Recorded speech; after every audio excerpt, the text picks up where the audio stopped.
Hello and welcome back student. ये जो academic year है 2025 और 26 का ये मेरा पहला लेक्चर है। पिछले साल because of shortage of time मैं अलजेब्रा के लेक्चर्स ज़्यादा रिकॉर्ड नहीं कर पाया। मेरे ख्याल से मैंने सिर्फ एक ही चैप्टर कवर कर रखा है, दैट इज़ एपी और प्रतीक प्रोग्रेशन। इस साल मैं ट्राई करता हूँ ज़्यादा से ज़्यादा अलजेब्रा के भी चैप्टर्स कवर करूँ ताकि मेरे चैनल पे आपको सारे के सारे कंटेंट्स मिल जाए। तो मेरा सिंपल लॉजिक है कि हर एक सम मैं आपको सॉल्व करके दिखाने वाला हूँ, लेकिन एक्सरसाइज स्टार्ट करने से पहले मेरा रूल है कि मैं आपको पहले नोट्स तक बेसिक से इंट्रोड्यूस करता हूँ ताकि आपको बेसिक आता है तो फिर आप बेटर समझ में आएंगे। मैं जो समझा रहा हूँ तो आपको समझ में आएगा, आपका भी टाइम वेस्ट नहीं होगा। चलिए बढ़ते फटाक से। क्या चैप्टर का नाम है? Chapter 2, quadratic equation. अब क्वाड्रेटिक इक्वेशन समझने से पहले हम लोग समझते हैं पॉलिनोमियल। तो पॉलिनोमियल क्या है? पहले चीज हम लोग समझते हैं कि व्हाट इज पॉलिनोमियल।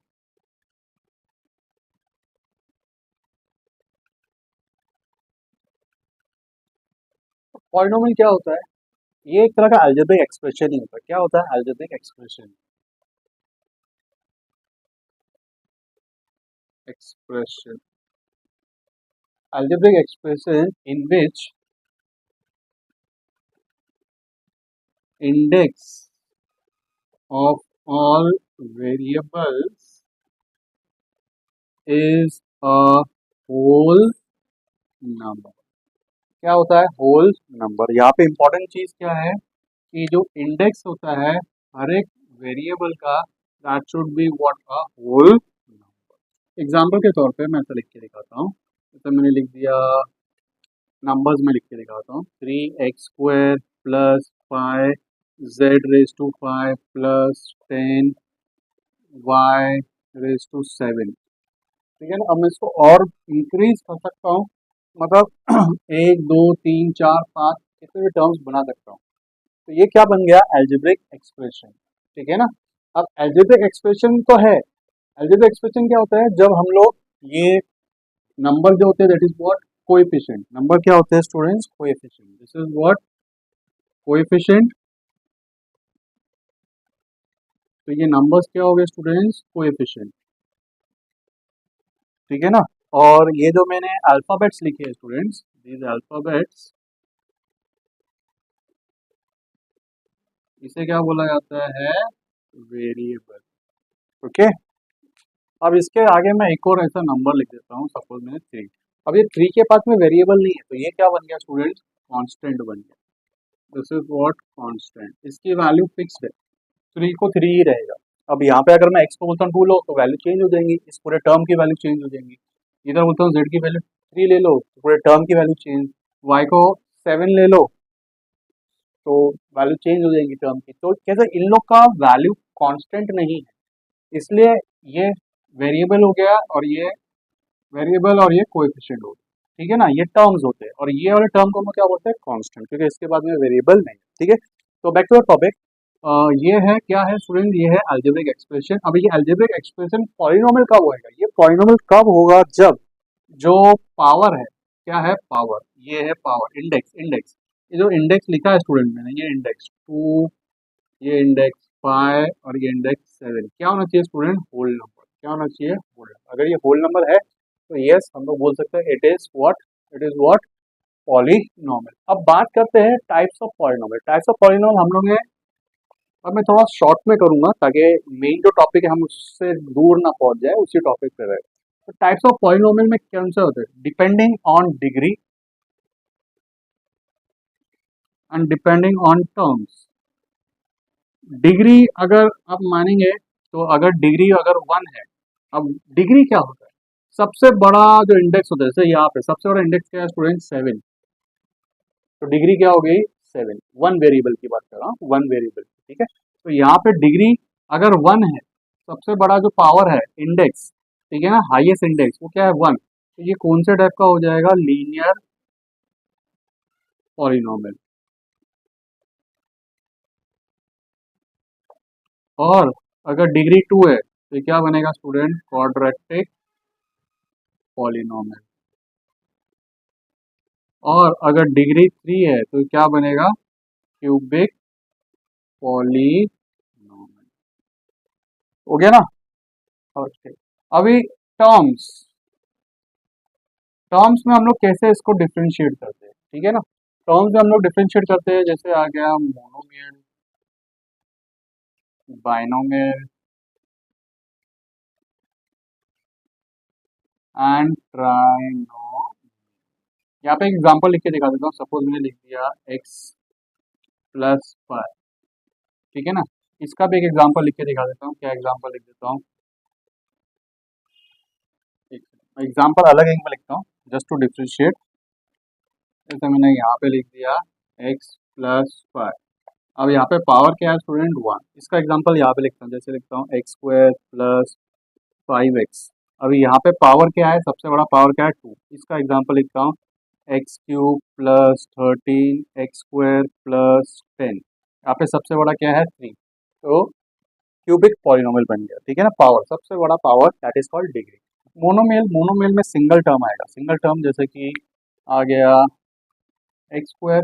अब इसमें पावर नहीं देखना, सिंगल टर्म है ना बस। तो ये क्या हो जाएगा, suppose x square plus five, दो टर्म हो गए। ये क्या हो जाएगा, x cube plus ten x plus seven, तीन टर्म हो गए। तो ये क्या बन गया, ट्राइनोमियल। क्लियर है, ओके। अब हम लोग जो पढ़ रहे हैं चैप्टर का नाम क्या है, क्वाड्रेटिक इक्वेशन। अब ये तो क्वाड्रेटिक पॉलिनोमियल है। ये पॉलिनोमियल से इक्वेशन कब बनेगा, पॉलिनोमियल से इक्वेशन कब बनेगा, इक्वेशन किसे बोलते हैं एक्चुअल में, algebraic expression having इक्वल का साइन।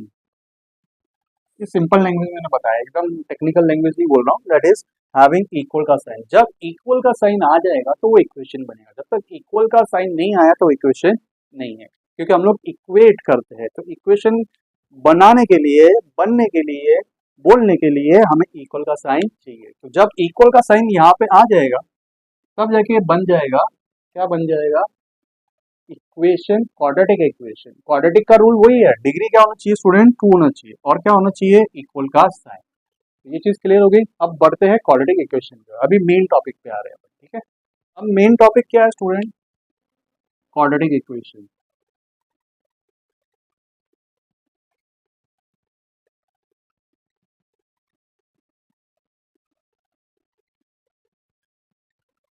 क्वाड्रेटिक इक्वेशन, ठीक है। Equation in the form of ax square plus bx plus c equal to 0 is called quadratic equation। Clear. अब यहाँ पे इंपॉर्टेंट चीज, फिर ए बी सी मैं अंडरलाइन कर देता हूँ, A B C. A B C क्या है, real number, means they are numbers, they are not variable, are real numbers. और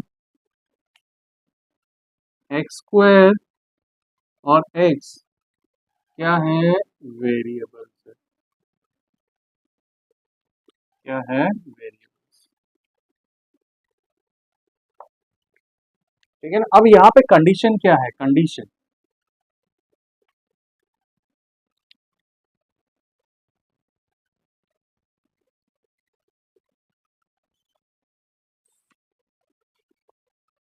कंडीशन, ठीक है ना।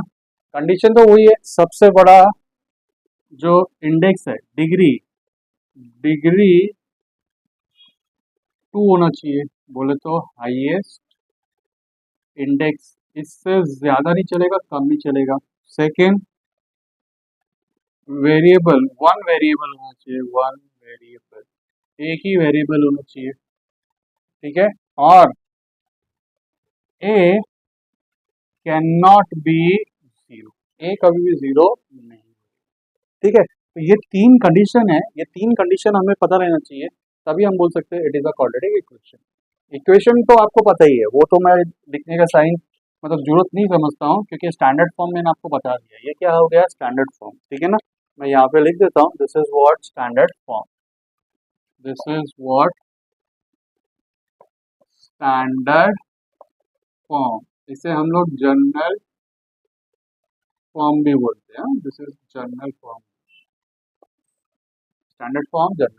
तो अभी यहाँ पे इक्वल का साइन तो आएगा ही आएगा, खत्म हो गया, ठीक है। अब आपको क्या देखना है, पावर, सबसे बड़ा पावर क्या है, 2 है, ठीक है। तो डिग्री 2 हो गया, हाईएस्ट इंडेक्स। वेरिएबल क्या है, 1, मतलब एक्स और एक्स ही है ना, एक्स के बाद वाई तो नहीं है ना, जेड तो नहीं है ना, तो वो देखने का, देखो एक्स स्क्वायर वेरिएबल, ठीक है। दूसरा ए कैन नॉट बी जीरो, ए कभी जीरो नहीं हो सकता। अब ए जीरो क्यों नहीं हो सकता, तो क्या बी जीरो हो सकता है, यस। तो देखिए जैसे मैंने बताया पॉइंट नंबर 5, क्या a x square b x plus C is equal to zero, मैंने क्या बोला, a can not be equal to zero, ठीक है ना। तो मैं यहाँ पे स्टार मार्क कर देता हूँ, ठीक है, स्टार मार्क कर दिया कि A can not be zero. तो मैं अज्यूम कर लेता हूँ if A is equal to zero, तो होएगा क्या, कंसीडर, अज्यूम, ठीक है ना, अज्यूम, अज्यूम कर लेते हैं कि अगर ए जीरो हो जाता है, तो इसमें अगर मैं जीरो सब्स्टिट्यूट करता हूँ तो ए के जगह पे जीरो आ गया स्टूडेंट, ए के जगह पे क्या आ गया, जीरो आ गया। जीरो मल्टीप्लाई बाय क्या है, x square plus b x plus C is equal to zero. ना zero multiply anything, answer will be what, zero plus b x plus C is equal to zero. तो अब ये जो बच रहा है, क्या मेरे वो तीन कंडीशन सेटिस्फाइड हो रही है, मतलब तीन कंडीशन क्या थे, तीन कंडीशन क्या थे, कि डिग्री क्या होना चाहिए 2, वेरिएबल क्या होना चाहिए 1, और नहीं, यहाँ पे डिग्री 2 आ ही नहीं रहा है, तो ये वाला कंडीशन सेटिस्फाइड नहीं हो रहा है, इसका मतलब ये क्वाड्रेटिक इक्वेशन नहीं, ठीक है। अब देखते हैं नेक्स्ट कंडीशन, नेक्स्ट में करते हैं कि अगर मैं बी को जीरो लेता हूं तो कुछ फर्क पड़ेगा क्या, अगर मैं बी को zero, if B is equal to zero, assume, तो क्या क्या फर्क पड़ेगा क्या, मैं बी के जगह पे जीरो लिख रहा हूँ, ठीक है, बाकी सब रिकॉपी करने वाला हूँ। ये देखिए, बाकी क्या है हमारे पास, a x square plus C is equal to zero, तो ये क्या हो जाएगा, ए एक्स स्क्वायर, ये हट गया, plus C is equal to zero. अब मेरी कंडीशन सेटिस्फाइड हो रही है क्या, डिग्री 2 है, हाँ, वेरिएबल 1 है, हाँ, तो ये है, क्वाड्रेटिक इक्वेशन है, तो B can be equal to zero, तो ये क्वाड्रेटिक इक्वेशन है, क्वाड्रेटिक इक्वेशन है, ठीक है ना। अब last condition, last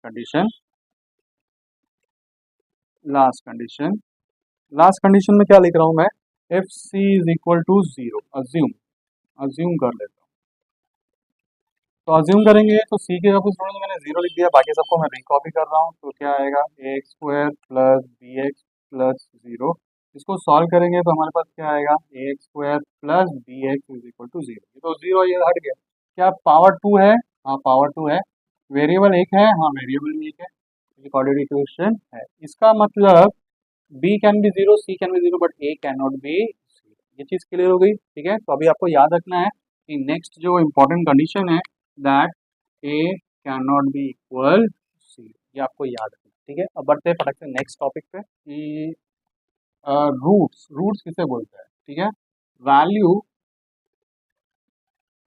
which satisfy given quadratic equation, that is left hand side should be equal to right hand side, values दो हो सकती है ना, are called roots। Simple language में तो सॉल्यूशन होता है, ठीक है, लेकिन हम लोग रूट्स ही वर्ड यूज करेंगे, ये वर्ड यूज नहीं करना है, ये वर्ड यूज नहीं करना है, roots of given quadratic equation, ठीक है ना। मतलब जब हम क्वाड्रेटिक इक्वेशन को सॉल्व करते हैं तो एक्स की जो वैल्यू आती है उसे हम लोग क्या बोलते हैं स्टूडेंट, रूट्स बोलते हैं, ठीक है। सॉल्यूशन तो नॉर्मल सॉल्यूशन बोलो, आंसर बोलो, दैट इज अंडरस्टूड, लेकिन स्पेसिफिक वर्ड क्या यूज करना पड़ेगा हम लोग को क्वाड्रेटिक इक्वेशन में, रूट वर्ड यूज करें, ठीक है। अब methods of solving quadratic equation, तो इसमें स्टूडेंट सबसे पहला मेथड आता है जो हम लोगों ने लोअर स्टैंडर्ड में पढ़ा भी है, फैक्टराइजेशन मेथड। ये हम कहाँ पढ़ने वाले हैं, एक्सरसाइज 2.2 में पढ़ने, ठीक है, इसके बाद में आप लीडिंग स्क्वायर मेथड, ये कहाँ पे पढ़ने वाले हैं हम लोग? 2.3 में। और लास्ट में जाके आता है फॉर्मूला फॉर्मूला मेथड, जो कि है एक्सरसाइज 2.4। ठीक है ना, तो ये चारों मेथड है, सॉरी 3 मेथड है, ये तीनों मेथड के बारे में हम पढ़ेंगे। और वैसे देखा जाए तो फैक्टराइजेशन के लिए कोई भी नोट्स नहीं है, कंप्लीटिंग स्क्वायर के लिए भी कोई नोट्स नहीं है, फॉर्मुला मेथड के लिए नोट्स आएगा। तो डायरेक्टली हमें नोट्स कहाँ पे मिलेगा? एक्सरसाइज 2.4 में। जहाँ तक मुझे याद है कुछ भी ऐसा है नहीं, इतना इंपॉर्टेंट कुछ है नहीं। अगर रहेगा तो फिर मैं आपको लेक्चर स्टार्ट करने से पहले, मतलब एक्सरसाइज स्टार्ट करने से पहले मैं आपको बता दूंगा। आई होप आपको सारे टॉपिक समझ में आएंगे। अगर नहीं समझ में आए तो प्लीज़ मुझे कमेंट सेक्शन में आप बताइए, मैं आपको वापस से री एक्सप्लेन कर दूंगा। इसके साथ साथ follow me on the Instagram, I am on Facebook also same नाम से। अच्छा ठीक है, इंस्टाग्राम पे फॉलो करने के लिए इसलिए बोल रहा हूँ क्योंकि मैं इस सब चीज़ों की फोटो, सम्स की भी फोटो अपलोड कर देता हूँ। अगर वो फोटो देखिए तो सम आपको मिल जाएगा। मेरा एम है हर एक एक्सरसाइज के 90% तक सम सॉल्व कर दूँ, ताकि आपको कुछ भी प्रॉब्लम ना हो। ठीक है, और इसके साथ साथ हायर ऑर्डर थिंकिंग बोले तो हॉट्स, वो उसकी भी मैंने पूरी प्लेलिस्ट बना रखी है, ज्योमेट्री की पूरी चैप्टर की प्लेलिस्ट बना रखी है, लेक्चर का नंबर तक डाला है थंबनेल में, ताकि आप उसको फॉलो करके क्रोनोलॉजिकल ऑर्डर में जाके चेकआउट कर सके। हर एक सम आपको मिल जाएंगे। ठीक है, तो ये साल हम लोग डेडिकेट करेंगे मोस्टली अलजेब्रा के लिए, ज्योमेट्री भी रहेगा तो उसको भी हम लोग निगलेक्ट नहीं करेंगे। ठीक है, तो पिछले साल मैंने अलजेब्रा को नहीं कर पाया था। ठीक है, तो इस साल मैं ऐसा नहीं करने वाला, इस साल ज्योमेट्री भी करेंगे, अलजेब्रा लेकिन थोड़ा ज़्यादा करेंगे, कि अलजेब्रा के कंटेंट मेरे चैनल पे कम। आई होप आपको सब कुछ समझ में आएगा। Bye, take care, have a nice day.